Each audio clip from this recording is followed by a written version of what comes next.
तो रहमतुल्लाहि व बरकातहू। देखें ये माशाल्लाह ये काबे का सीन है। ये सामने जो है मकाम इब्राहिम है। इसे मैं आपको जूम करके दिखाता हूँ। जैसे कि माशाल्लाह ये मकाम इब्राहिम है और ये काबे का दरवाज़ा है। माशाल्लाह सुभान अल्लाह। अल्लाह ताला सबकी दिली ख्वाहिश पूरी फरमाए। अल्लाह ताला सबको अपने घर की ज़ियारत नसीब फरमाए। ये रहमत का परनाला है। माशाल्लाह सुभान अल्लाह। देखें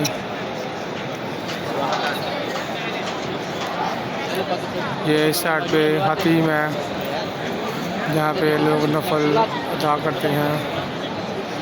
देखें माशाल्लाह सुभान अल्लाह।